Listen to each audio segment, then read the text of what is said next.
They say betrayal doesn't come from your enemies. It comes from the ones you die for.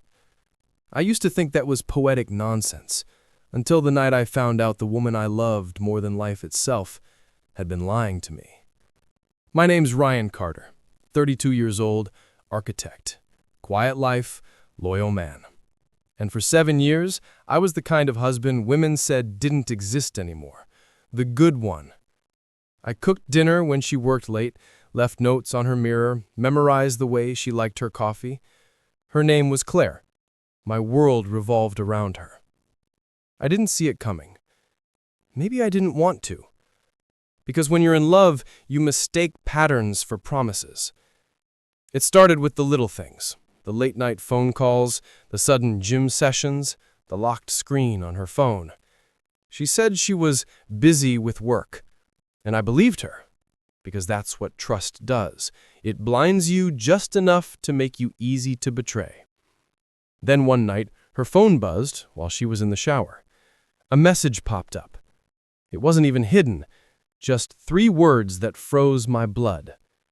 Last night was perfect. The name on the message? Daniel, her boss.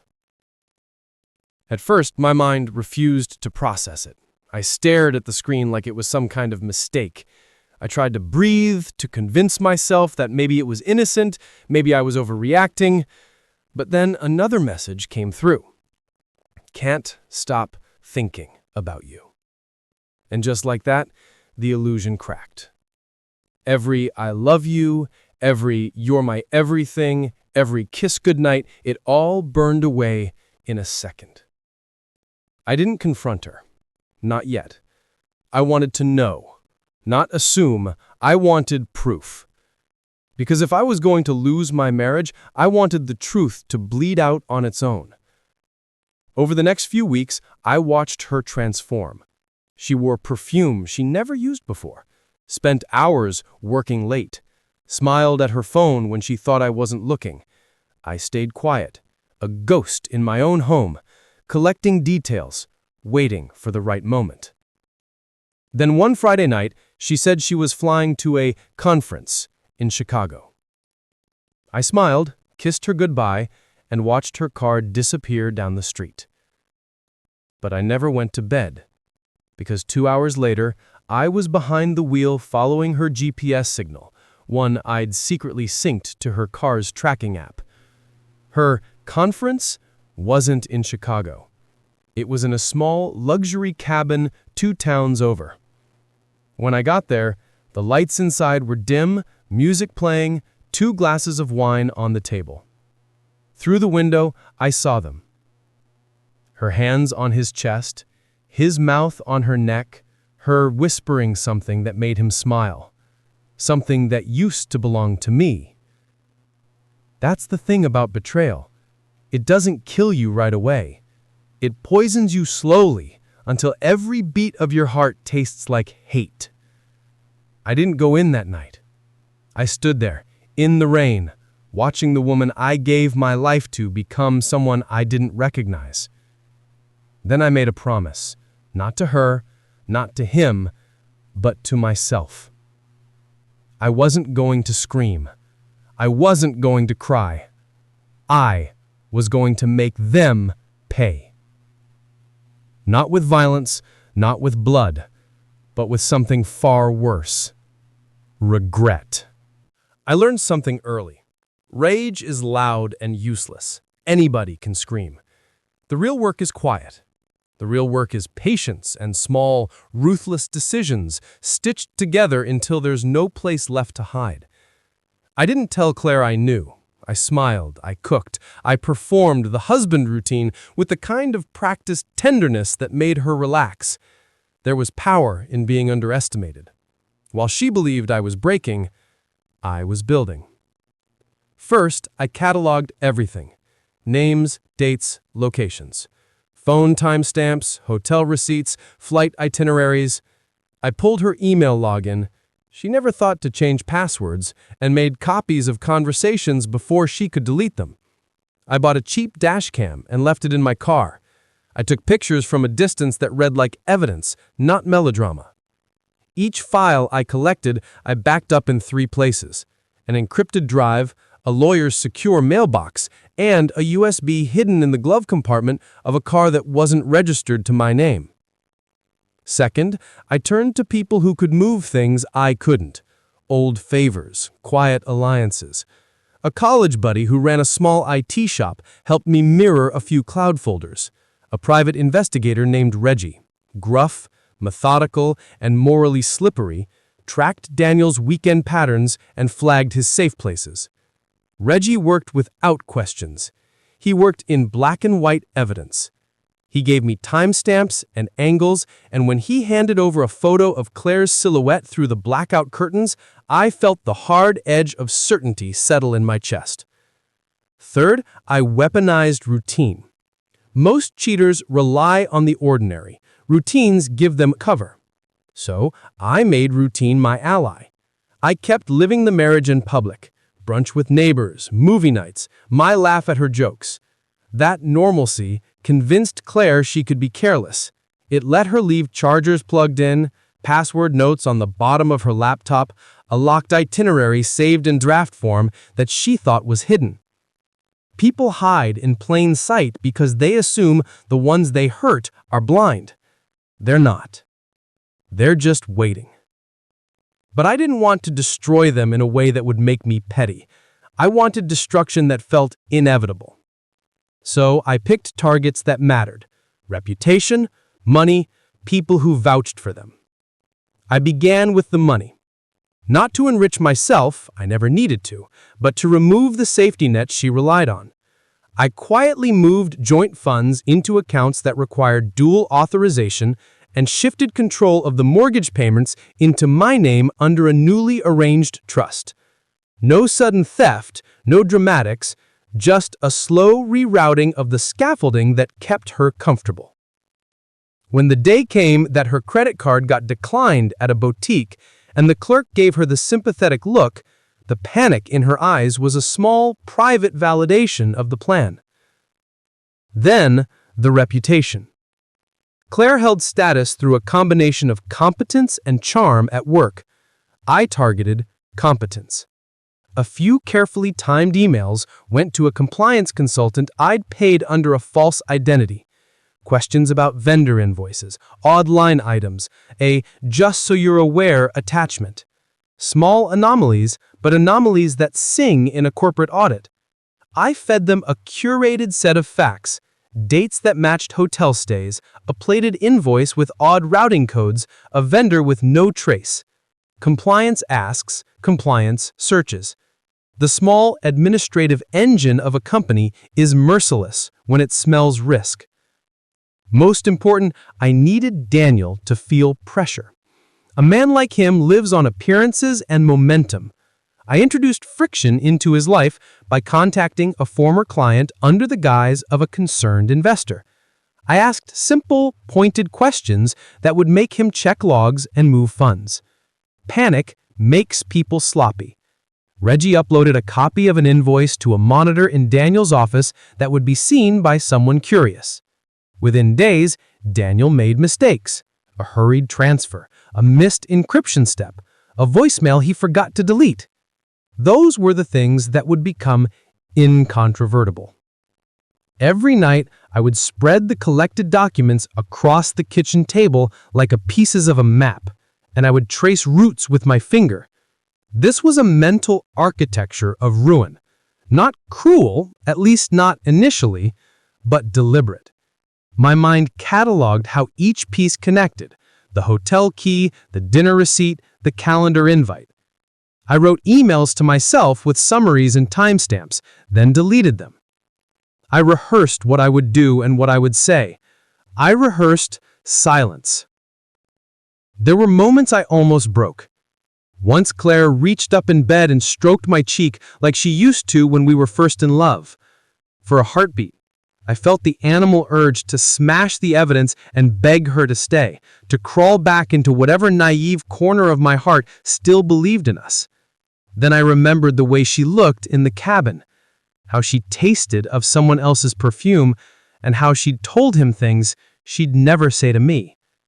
That recollection hardened me. I turned away and let her hand fall back to her side. Revenge is an ugly teacher.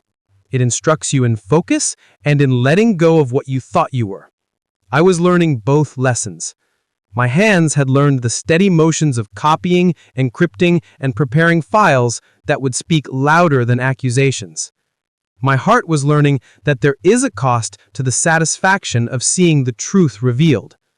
The first move would be subtle. An anonymous packet to HR posing as a concerned shareholder. A scanned invoice slipped into a compliance folder. A call from an alleged vendor asking for clarification. I timed them carefully, like an archer calibrating for wind. The goal wasn't humiliation. It was collapse. Slow, inexorable, leaving little room. There's an art to patience. The difference between a blow-up and a breakdown is timing, and I kept telling myself I had all the time in the world. The dossier grew, more photographs, invoices, timestamps, until it felt less like proof and more like inevitability. But evidence without pressure is just a pile of paper. So I moved from collecting facts to making things happen. First, I targeted the edges where they felt safest. People who cheat hide in comfort. Predictable routines, friends who will look the other way, bosses who think stability trumps suspicion. I quietly removed those cushions. I started with Daniel's calendar. Nothing obvious, just a shadow of interference. A VIP client who needed to reschedule a lunch. A vendor who accidentally sent an extra invoice through the wrong channel. These were soft nudges that rattled the structure. They made Daniel check logs and receipts. And when men like him check receipts, they panic. I also introduced a liability into Claire's environment that would not be easily explained away. Using a shell email I'd set up months ago, I contacted a compliance consultant at her firm and asked for a routine vendor reconciliation. I attached a fabricated business card image and a casual note. We noticed a few routing oddities tied to Q3. It wasn't aggressive. It was enough to start the gears turning. The consultant asked questions. The questions led to a mild internal review. Mild turned to formal when the IT team found a pattern of off-book transactions that lined up perfectly with Claire's business trips. Meanwhile, Reggie moved closer on Daniel. He found a coffee-stained receipt with a hotel name that wasn't on any of my lists. An old address, the kind of detail a man in love forgets to obscure. He photographed car plates outside the motel. He recorded the way Daniel's voice went thin when he answered an unexpected call. Those thin answers became the weak links I needed. At home, I cultivated the harmless husband act like a bonsai. Careful pruning, deliberate shaping. I returned calls, made dinner, laughed at the jokes she used to say only to me. It disarmed her. She began to leave things in the open. A boarding confirmation saved to her laptop desktop, a list of dates in a notes app, a login tab left open. Small, human mistakes. I seized each one as if it were a prize, because in their accumulation, they made a case beyond emotion. There were nights when the tightness in my chest felt unbearable. I'd wake up sweating from a nightmare where I was the villain and she the wronged one, and for a moment I would almost open my mouth and confess, beg for a different ending. Then I saw Daniel's laugh in that cabin through the rain and felt the memory like a brand. That anchored me. I had to be careful not to burn the bridge to my own life. If I became obvious, I'd lose everything and accomplish nothing. So every move was surgical, and every story I told myself was precise. This was not vengeance for its own sake. This was accountability. I repeated that mantra until it sounded like truth. The night I set the real trap, I slept poorly, but with purpose.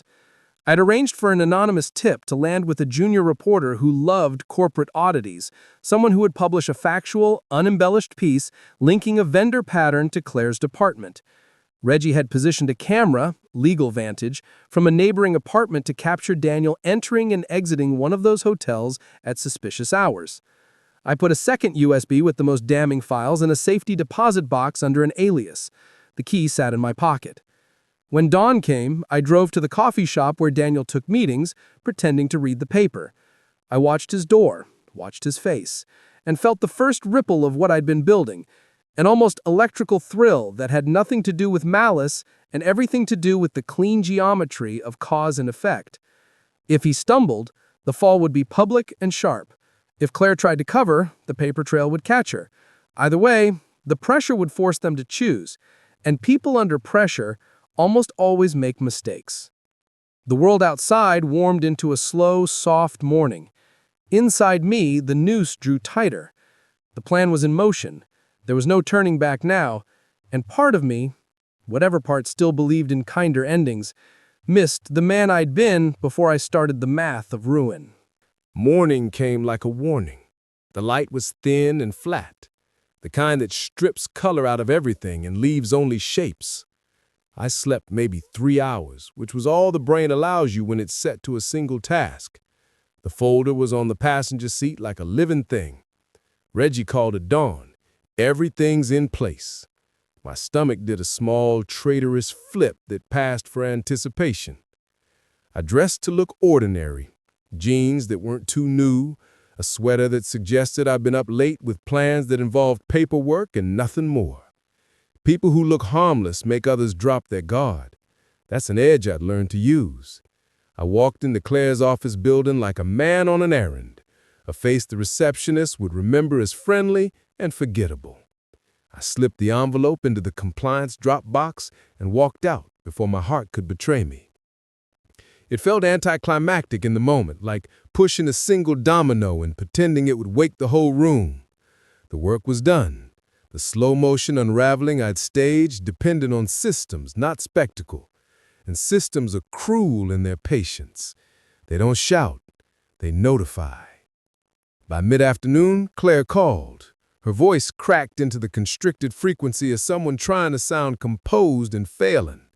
"They want my laptop," she said, and the words fell like a verdict. I tasted nothing. I told her to comply, to cooperate.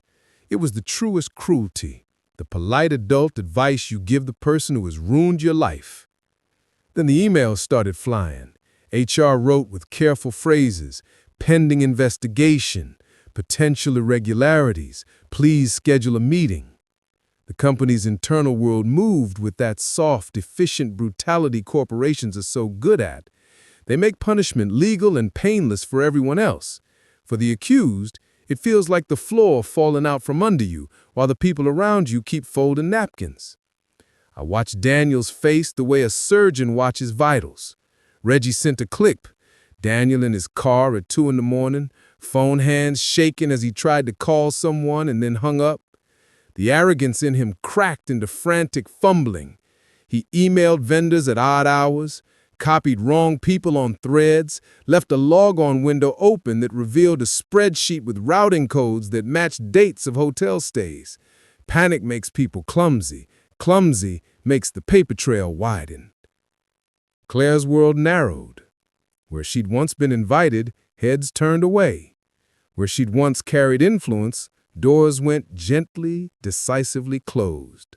Small kindnesses evaporated.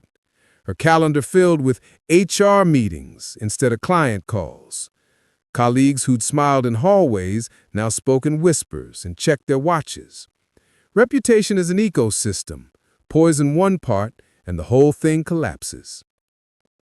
That night, she came home with makeup smudged and the look of someone who'd been sifted through and found wanting. She tried to be theatrical, the practiced apology, the patient hand-wringing. "I can explain," she said, and I could see where the lines had been rehearsed. I sat in the kitchen and made coffee. I measured my response like a chemist measures acid. "Who is he?" I asked quietly. I wanted the name to be a condemnation and a release. She told me the truth and a half-truth in the same breath. Daniel, yes. It started with a look, a compliment, a friendship that blurred. The classic story. I felt the old familiar ache. It arrived like a reflex, sharp and immediate. Then something colder steadied me. The memory of fingers tracing skin in the cabin, the effortless ease they had with each other. There was a knock at the door around midnight. 2 men in suits stood on the porch with polite faces and badges. "We're with the investigator's office," one said. "We'd like to ask a few questions." They had subpoenas, formal-sounding paperwork that read like the end of a play. I watched Claire fold in on herself in a way that had nothing to do with drama and everything to do with finality. She answered them. She signed papers. Her voice when it came back into the house was hollow. "They're taking my laptop," she said as if reporting the weather. It felt like a victory, in the way a surgeon feels after a successful cut, necessary, clinical, and shadowed by a sense that something essential had been removed. But the victory had a taste I didn't expect. Not triumph, but a stripped-out emptiness, like a room that had been emptied of furniture. I lay awake that night thinking about what I'd become. Revenge had sharpened me into a tool I no longer recognized. I'd stopped being the man who left notes on mirrors and learned to be the one who slipped envelopes into drop boxes. I traded love for leverage and now lived inside the architecture I'd built. The truth was doing its work. The system was showing no mercy. I had given it the pieces it needed. Outside, the city continued.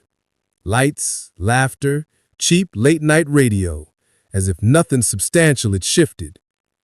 Inside, 2 lives were collapsing under the slow, efficient weight of the facts I'd gathered. The knock had been the signal.